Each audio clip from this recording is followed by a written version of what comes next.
Bonsoir à toutes et à tous. Je suis ravi de vous retrouver pour votre journal de ce jeudi 10 octobre. Voici les informations que nous allons développer. Le collège de Taha inondé, des routes hors d'usage. Ce sont les conséquences des fortes pluies qui se sont abattues aujourd'hui sur l'île Bani. Les services de la commune sont sur le qui-vive. Sur place, nous ferons le point dans un instant. Des dizaines de bateaux et plus d'une centaine de pêcheurs mobilisés ce matin dans la rade de Papeete pour dire non au statut des marins-pêcheurs proposé par le gouvernement. La pression est sur le ministre Teivini Teai qui a reçu les représentants en fin d'après-midi. Sensibiliser dès le plus jeune âge au risque du cancer du sein et au dépistage. C'est aussi l'objectif du mois Octobre Rose car la maladie peut toucher l'environnement familial des enfants.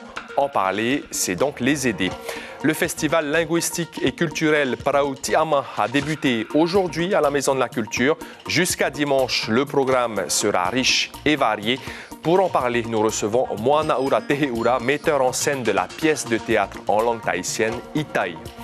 Porter un regard différent sur les sans-abri, c'est l'objectif du travail de la photojournaliste Doris Ramseyer qui a récemment exposé ses clichés. En cette journée internationale de lutte contre le sans-abrisme, on s'intéresse à ces photos et à leur histoire. Merci d'être avec nous. À cause des fortes pluies aujourd'hui du côté des îles sous le vent, le collège de Taha a été évacué cet après-midi. Près de 300 élèves ont été mis en sécurité dans l'école primaire de Matioroa sous la supervision des policiers municipaux et des pompiers. La rivière Tairipa est entrée en crue et la route a été partiellement inondée. La circulation est difficile tout autour de Taha et les services de la commune libèrent les canalisations bouchées. On retrouve sur place notre correspondant Hitimanaki. Bonsoir Hitimana, quelle est la situation actuellement à Taha et est-ce que ça s'est amélioré? Effectivement, Marouki, donc ce soir nous sommes encore et toujours ici à côté du collège de Taha. Alors vous pouvez le voir peut-être, mais la pluie s'est un petit peu calmée, une accalmie qui ne devrait, je pense, pas durer très longtemps. Vous le voyez derrière moi, le case de la commune de Taha est toujours en train de travailler. Eh bien, ils ont dû creuser une tranchée ici à côté du collège pour pouvoir évacuer donc toute l'eau qu'il y avait à l'intérieur du collège Marouki. Aujourd'hui, 6 salles ont été inondées au collège, raison pour laquelle donc, ils ont dû évacuer les 300 élèves du collège Uporu.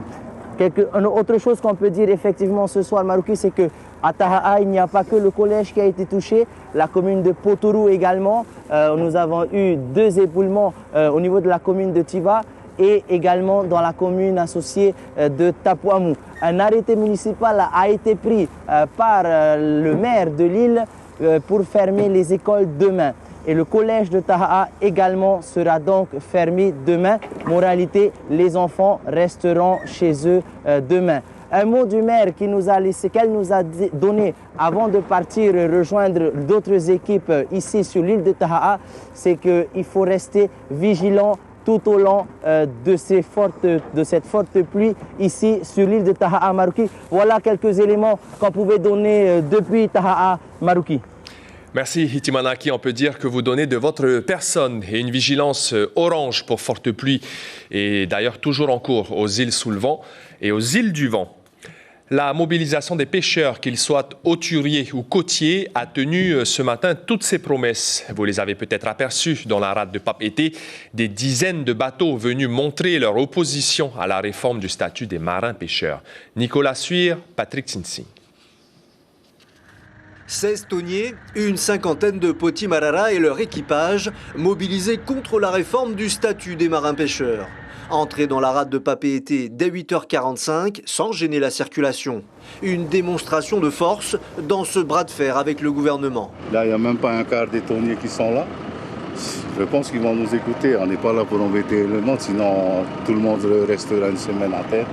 On a la capacité de bloquer les 3 passes.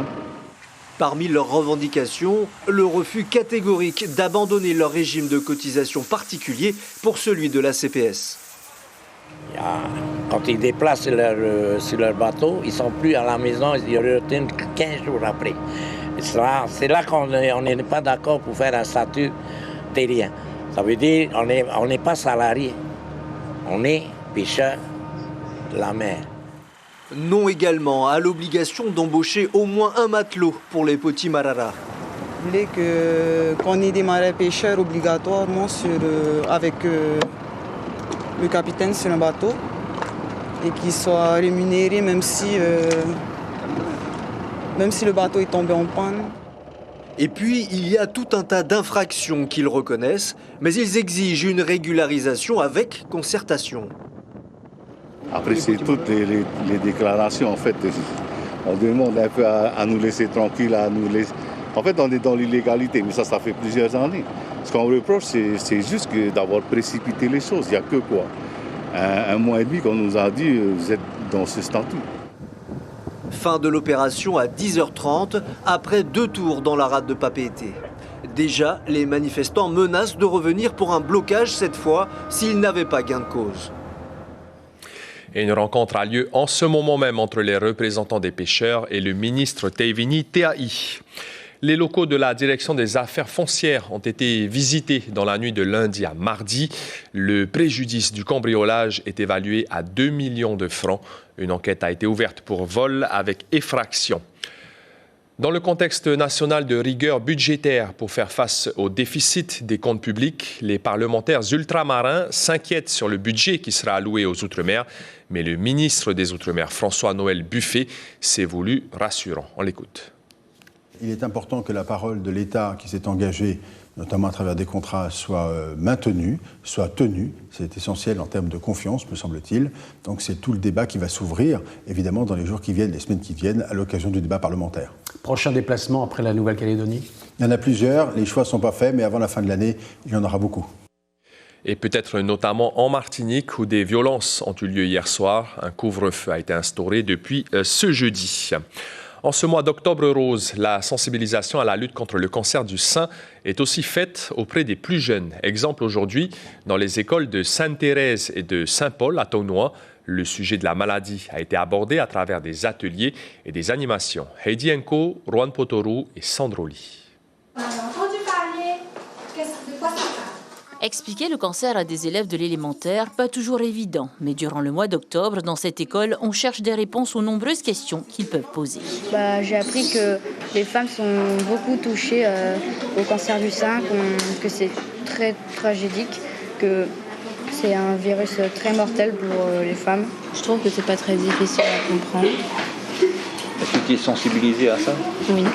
Moi, je trouve que c'est excellent parce que ceux qui sont à l'hôpital, là, moi, je trouve que c'est très courageux parce qu'ils se battent pour leur vie. Il faut les aider à les encourager pour qu'elles aillent se dépister.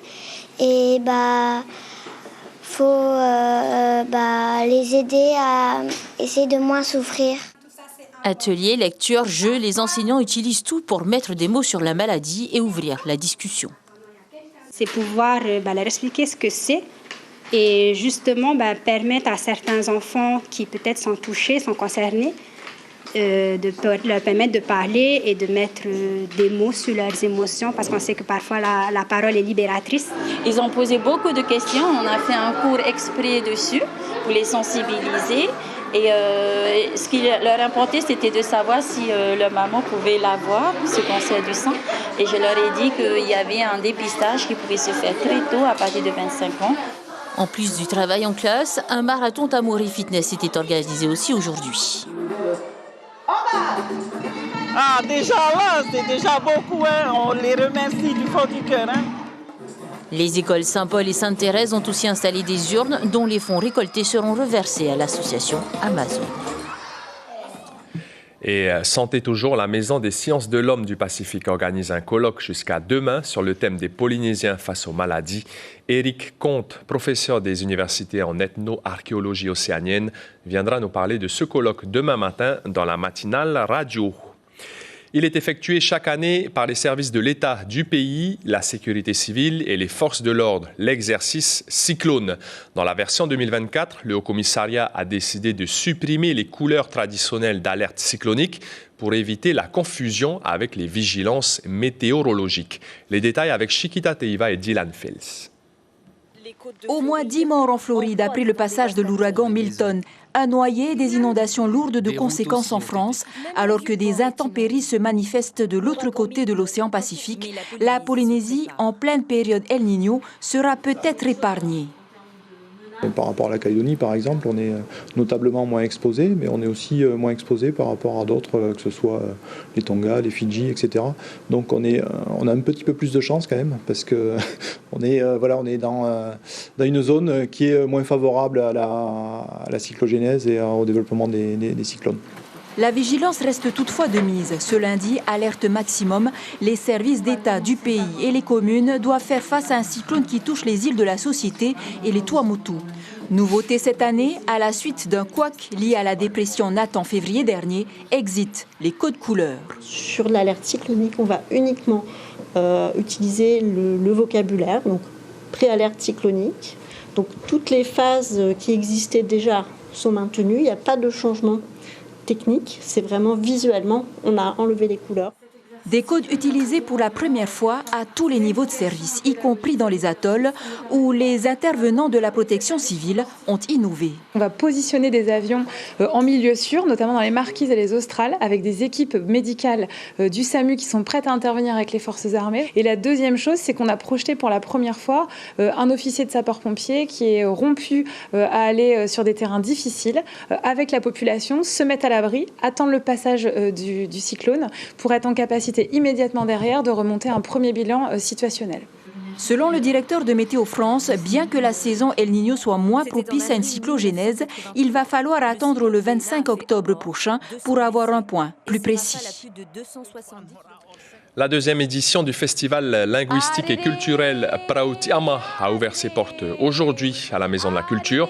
Et ce matin, il y a eu notamment un concours de oriro destiné au public scolaire. Le festival va durer 4 jours, il est ouvert au public et entièrement gratuit. Pour en parler, nous recevons Moanaura Teheura, chorégraphe et metteur en scène de la pièce de théâtre Itai. Bonsoir Moanaura. Yorana. Merci d'avoir accepté notre invitation. Le festival Prautiama met à l'honneur les langues polynésiennes, les langues autochtones. Il y a une diversité incroyable au Fénois, le Paumotu, le Marquisien, le Reo-Tahiti. Est-ce qu'un événement comme celui-ci devient fondamental et est amené à se développer plus tard? C'est essentiel parce qu'il faut créer effectivement des espaces. Il faut reconquérir nos espaces et ne plus, au fait, retrancher nos langues et l'emprisonner dans nos vallées et ne plus l'avoir. Les espaces, dans cet espace urbain que nous avons, pour que cette langue se libère et soit entendue par nos enfants, soit entendue par nous-mêmes et qu'on décomplexe face à cette langue. On se libère de tous ces complexes et frustrations que l'on a parce que parler une langue, c'est aussi trébucher, c'est aussi tomber et se relever.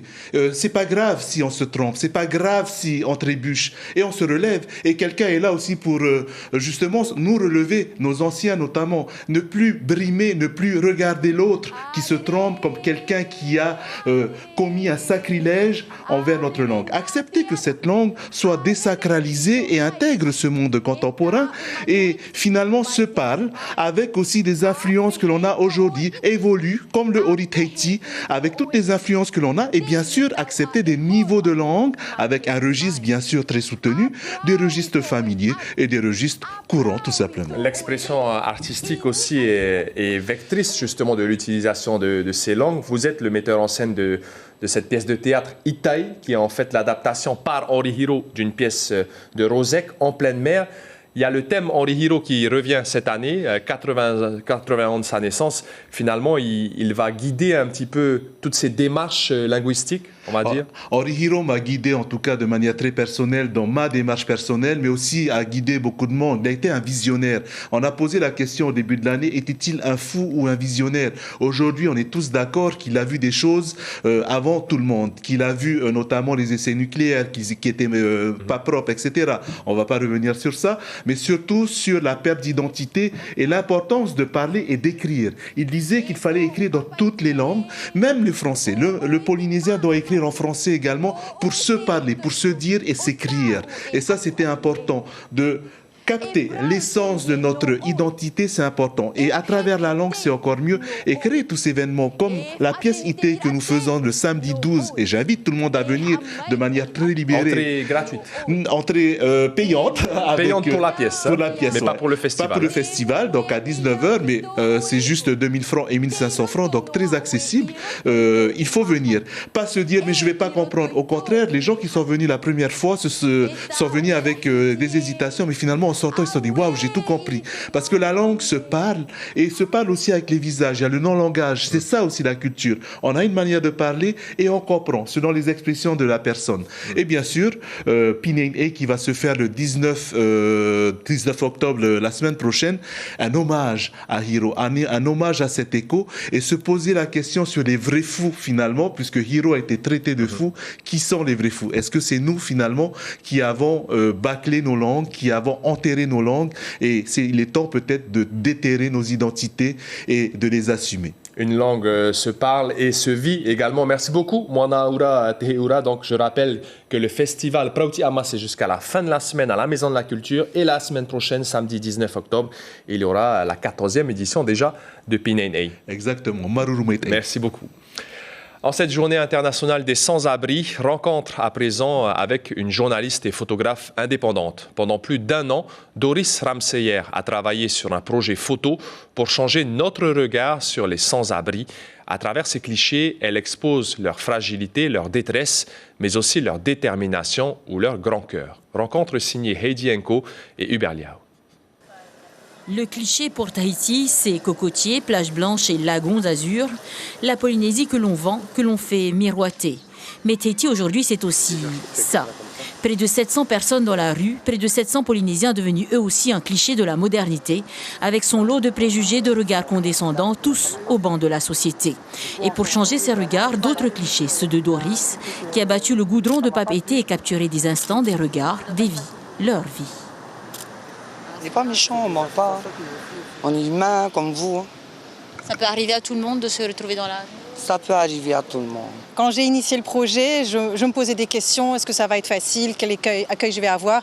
Et j'étais très surprise qu'elles m'ont fait confiance, ces personnes, qu'elles ont accepté d'être photographiées. Je les ai trouvées très, très courageuses. Là, c'est pour montrer aussi aux gens qu'on n'a pas des méchants.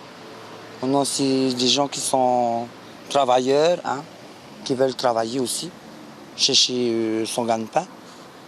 C'est pour ça que j'ai accepté volontiers de faire partie de son exposition.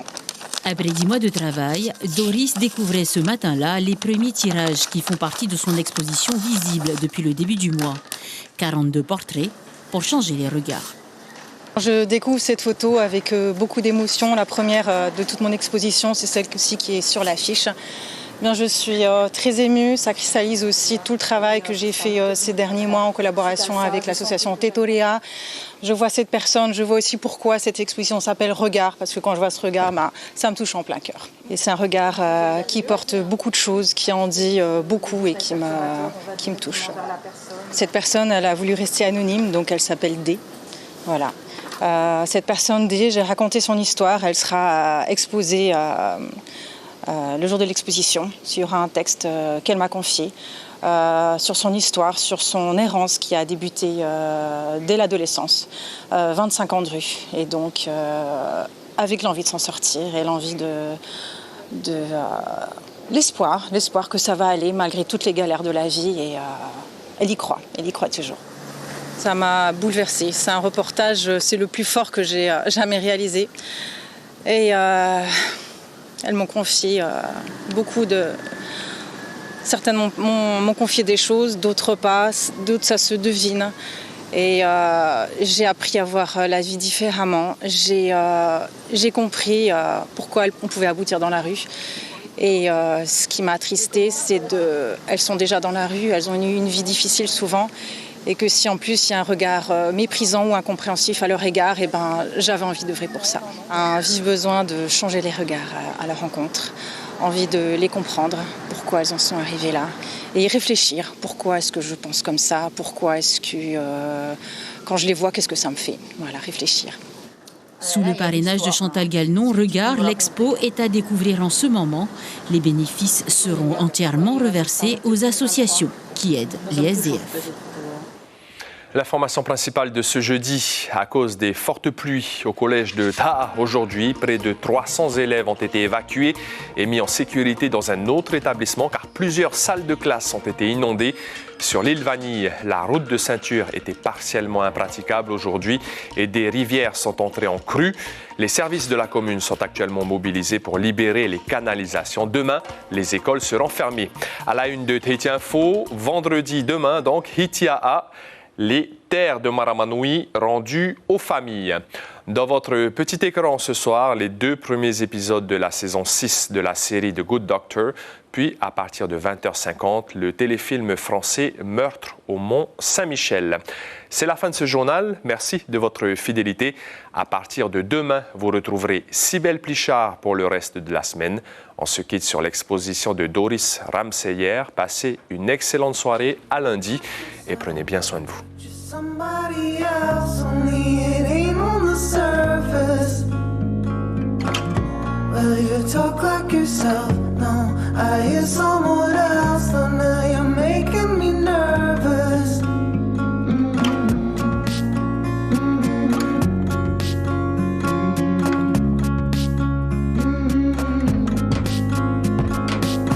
You were the better part of every bit of beating heart that I had. Whatever I had, I finally sat alone, pitch black, flesh and bone. Couldn't believe that you were gone. You look like yourself, just somebody else. Retrouvez ce programme en replay sur notre site internet.